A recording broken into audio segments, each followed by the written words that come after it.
cuando el mundo se detiene y el dinero fluye. Primero que nada, quiero hacer ver que el fútbol no es solo un deporte, es un sentimiento. Y para ilustrarlo, imagínate esto. Un hombre de 40 años, un atleta profesional, uno de los mejores porteros de la historia, está parado frente a una cámara después de un partido y está tratando de no llorar. Dice: no quiero llorar frente a los niños que ven el partido desde casa y sueñan con jugar para Italia. Ese fue Gianluigi Buffon en el 2017. El momento en que Italia se enteró de que no iría al Mundial del 2018. Un hombre que lo había ganado todo en el fútbol, completamente destrozado porque su país no estaría en el torneo. Y esto acaba de suceder de nuevo. Italia no logró clasificarse para el Mundial por tercera vez consecutiva. 3 mundiales seguidos. Una de las naciones futbolísticas más célebres del planeta. Quedó afuera. Y hoy vamos a hablar de eso, porque eso importa, no solo emocionalmente, sino financieramente, comercialmente, económicamente y sí, también políticamente. Porque el Mundial no es solo un torneo, es el evento comercial y político más poderoso de la historia de la humanidad. 5 billones de personas verán el Mundial de Fútbol. Esto porque sienten algo y cada sentimiento se vuelve una transacción comercial. Pero antes de continuar, si eres nuevo aquí, bienvenido. Mi nombre es el Dr. René Padilla y esto es Powernomics, donde no solo observamos lo que pasa en el mundo, lo entendemos. En cada episodio tomamos grandes eventos de los que todos están hablando y corremos la cortina sobre la economía, el poder y las apuestas reales que hay detrás. Si eso suena como algo que te gusta, que necesitas en tu vida y que creo que sí, presiona ese botón de suscribirse ahorita mismo. Y si este episodio te da algo en que pensar, algo para compartir con un amigo, algo que te haga decir, yo no sabía eso, dale un me gusta. Solo toma 2 segundos y ayuda a este canal a llegar a más personas que están listas para saber más que los titulares. Estamos construyendo algo aquí y me alegra que seas parte de ello. Ahora entremos en materia. Mira esto. La FIFA se agenciará 8.9 billones de dólares en un término de 40 días. Estamos ahora a menos de un mes del inicio del Mundial. El 11 de junio, aquí mismo en Norteamérica. Estados Unidos, Canadá y México serán los anfitriones del Mundial más grande jamás realizado. 48 naciones, 104 partidos en 16 ciudades. Y la FIFA, el organismo rector del fútbol mundial, proyecta generar 8.9 mil millones de dólares de este único evento. Piensa en ese número por un segundo. 8.9 mil millones de dólares de un solo torneo. Eso es un aumento del 56% sobre el Mundial de Qatar del 2022. Y Qatar ya generó una ganancia estimada de 17 mil millones de dólares por haber sido la sede. Entonces, ¿de dónde viene todo este dinero? Vamos a desglosar. Entendamos. La FIFA genera dinero a través de 4 canales principales. Número 1, los derechos de televisión. casi 4.000 millones de dólares. Eso es el 44% de los ingresos totales. Eso solo por contratos de televisión. Y el 2026 cambia todo en ese frente, porque por primera vez desde 1994, cuando el Mundial fue aquí en los Estados Unidos, los partidos se transmitirán en horario estelar norteamericano. ¿Sabes cuánto pagan los anunciantes por deportes en vivo en horario estelar? El Super Bowl cobra 7 millones de dólares por un anuncio de 30 segundos. Una final del Mundial llegando a 5.000 millones de personas a nivel mundial. Estamos en ese territorio. Número 2. Boletos y hospitalidad. Este es el mayor salto financiero en la historia. En el Mundial de Qatar, los ingresos del día del partido fueron aproximadamente 950 millones de dólares. En el 2026 se espera que esa cifra alcance 3.000 millones de dólares, 3 veces la cantidad que se sacó en Qatar. Eso es un aumento del 216%, impulsado por estadios estadounidenses con un promedio de casi 70.000 asientos, que albergarán 78 de los 104 partidos. Número 3. Patrocinios. Adidas, Coca-Cola, Visa, 1.78 mil millones de dólares en asociaciones comerciales. Y número 4, licencias y otros ingresos. Cuando sumas todo, 8.9 mil millones de dólares en aproximadamente 40 días, como dijimos anteriormente. Y esto no es algo que ocurre una sola vez. Cada 4 años los números crecen. En el 2002, los ingresos de la FIFA del torneo eran de menos de 1.000 millones de dólares. Para 2018, 6.4 mil millones. Para 2022, 7.5 mil millones. Y ahora proyectado en 8.9 mil millones para 2026. Ese es el efecto compuesto de un deporte que sigue sumando fanáticos más rápido que cualquier otro deporte sobre la tierra. 3.500 millones de personas, aproximadamente la mitad de la población mundial, se identifican como fanáticos del fútbol. Esa es la mitad del planeta. Ahora, aquí es donde se vuelve el tema un poco personal. Cuando decimos que un país va al mundial, eso no es solo un equipo que se sube al avión a jugar un torneo. Se necesita un gran esfuerzo y muchos partidos solo para llegar al mundial. A menos, claro, que seas el país anfitrión. Eso es una economía activándose. Cuando un país llega al mundial, no es solo su selección la que va todo el país. ¿Qué quiere decir eso económicamente?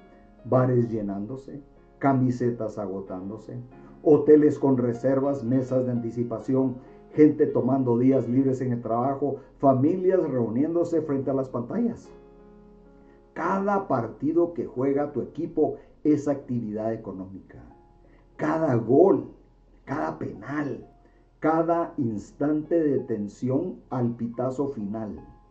La gente está gastando dinero mientras mira el juego. Y las naciones ganan dinero solo por clasificarse, garantizado por la FIFA. Cada uno de los 48 países que llegaron a este torneo recibe un mínimo de 10 millones y medio de dólares solo por presentarse, solo por llegar a jugar. Eso incluye 1,5 millones para la preparación previa al mundial. Para una federación pequeña, eso es transformador.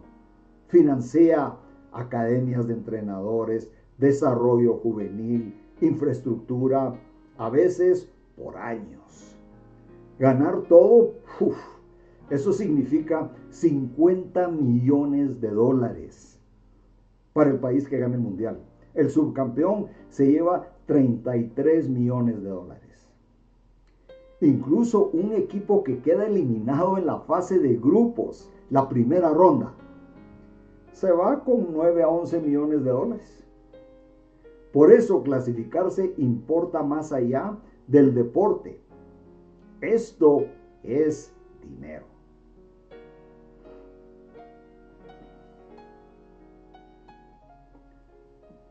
Ahora hablemos de lo que significa ser sede del mundial. En 1994, la última vez que Estados Unidos fue sede, solo Los Ángeles generó 623 millones de dólares en actividad económica. Las ganancias totales de Estados Unidos se estimaron en 1.450 millones de dólares. Y esto es algo que la gente en su mayoría no sabe. Ese mundial de 1994 llevó directamente a la creación de la MLS, Major League Soccer, en 1996. Un torneo lanzó toda una liga profesional que no solo existe el día de hoy, sino que sigue en crecimiento. Rusia, en el 2018, el gobierno estimó que añadiría entre 4 y 6% del PIB anual durante los años siguientes. El gobierno ruso dijo que sin el mundial no habría habido crecimiento económico ese año. Y para 2026 la FIFA proyecta un impulso de 40.9 mil millones de dólares al PIB de Norteamérica. Se espera que las ciudades sedes individuales de Estados Unidos ganen entre 160 y 620 millones de dólares cada una. Pero aquí está la parte de esta historia que la mayoría de la gente nunca considera.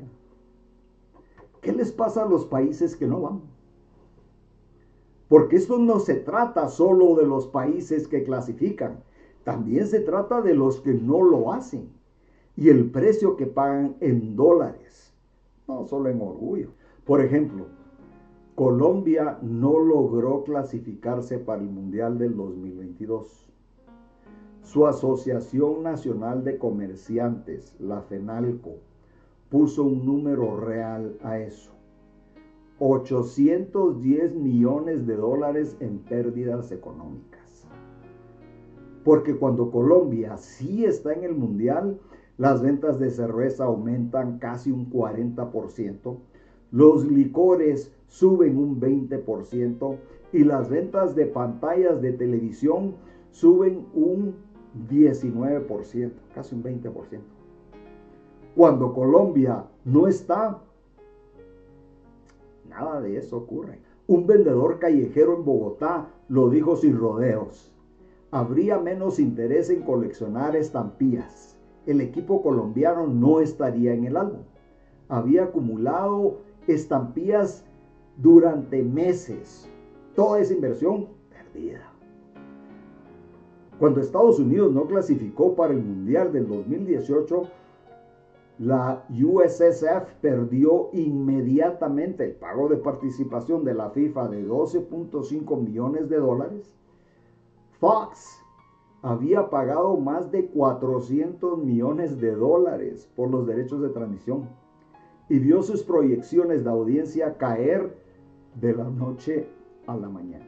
Un país no pierde solo un partido de fútbol cuando no va al mundial. Pierde un evento económico. Ahora hablemos de la parte fea, cuando el juego se ensucia. La parte que nadie pone en los videitos de atracciones. Porque el mundial de fútbol, con toda su belleza, con toda su emoción, con todos sus miles de millones, nunca ha estado separado de la política. En ninguna edición a través de su historia lo ha estado. Empecemos hace casi 50 años. Argentina, 1978. La junta militar del general Jorge Videla había tomado el poder en 1976. Y lo que siguió fue uno de los capítulos más oscuros de la historia sudamericana. Entre 15,000 y 30,000 personas fueron desaparecidas por la fuerza, secuestradas, torturadas y en muchos casos arrojados desde aviones al mar con pesos de concreto en los pies. Y en medio de todo eso, Argentina organizó el Mundial.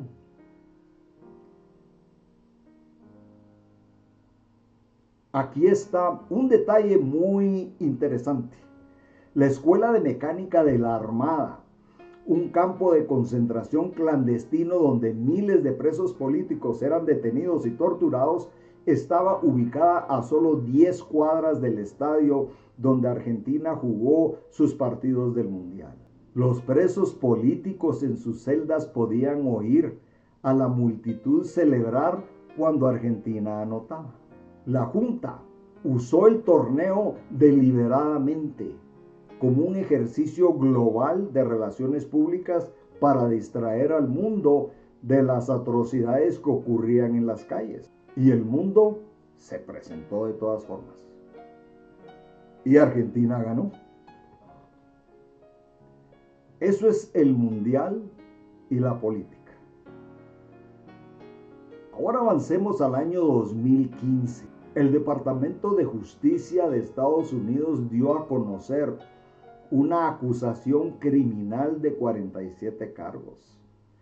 9 funcionarios de la FIFA y 5 ejecutivos corporativos fueron acusados de crimen organizado, fraude electrónico y lavado de dinero. El Departamento de Justicia dijo, y voy a citar esto textualmente, que los acusados habían convertido a la FIFA en una empresa corrupta que abarcaba 2 generaciones de funcionarios del fútbol. 27 acusados individuales finalmente se declararon culpables. Se habían pagado más de 150 millones de dólares en sobornos. Y esos rumores uno los había escuchado, pero esto lo confirmó. Los funcionarios fueron arrestados al amanecer en un hotel de Zúrich. El entonces presidente de la FIFA, Sepp Blatter, fue suspendido del fútbol por 8 años. Y esto no fue un caso aislado. Esto era el sistema. Imagínense esto. La organización que decide qué país tiene el honor de organizar un mundial y que cobra 8.9 mil millones de dólares haciéndolo, había sido una máquina de sobornos durante décadas. Ahora miremos Qatar 2022. La FIFA otorgó el Mundial de 2022 a Qatar. Un país que tuvo que construir cada estadio desde cero, en el calor abrasador del desierto, usando mano de obra migrante. Un propio funcionario de Qatar que supervisó la construcción del Mundial admitió después en una entrevista televisada que entre 400 y 500 trabajadores migrantes murieron en proyectos relacionados con el Mundial. El periódico The Guardian investigó más a fondo y encontró que más de 6.500 trabajadores migrantes del sur de Asia habían muerto en Qatar desde que se le otorgó el torneo en el 2010. Los patrocinadores guardaron silencio. Los contratos de televisión se mantuvieron y el dinero fluyó. El mundial se celebró. Ahora, en el 2026, la FIFA necesitaba a Estados Unidos, el mercado más grande del planeta, la ventana de transmisión en horario estelar, los enormes estadios, el impacto económico de 40,000 millones de dólares. Entonces, ¿qué hizo la FIFA? En noviembre del 2025, solo semanas antes del sorteo del Mundial, la FIFA anunció un nuevo premio. Algo que nunca había existido antes en los 120 años de historia de la organización. El Premio de Paz de la FIFA. El sorteo se realizó en diciembre en el Kennedy Center en Washington. Y el presidente de la FIFA, Gianni Infantino, quien ha realizado múltiples visitas a la Casa Blanca y es un estrecho aliado personal del presidente, subió al escenario y le entregó el primer premio de paz de la FIFA a Donald Trump. Trump lo llamó uno de los grandes honores de su vida. La historia se pone más interesante, porque Infantino ha anunciado desde entonces que Trump estará en el podio del MetLife Stadium el 19 de julio y coentregará el trofeo del Mundial a la nación ganadora junto a él. Ahora bien, miren, yo no estoy aquí para decirles qué pensar sobre nada de esto. Esa no es la manera de Powernomics. Pero sí te haré esta pregunta y quiero que la pienses. Cuando un organismo rector que controla un torneo de 8.9 mil millones de dólares crea un nuevo premio, uno que nunca había existido antes, y se lo da al presidente del país que organiza ese torneo, solo semanas antes del torneo, ¿es eso un premio de paz? ¿O es eso un acuerdo de negocios? Recuerda que no se trata de creer lo que queremos creer. Se trata de saber lo que necesitamos saber. Así que regresamos a donde empezamos. Gianluigi Buffon tratando de no llorar. Diego Maradona, el mejor jugador de su generación, llorando abiertamente en el podio después de que Argentina perdió la final de 1990.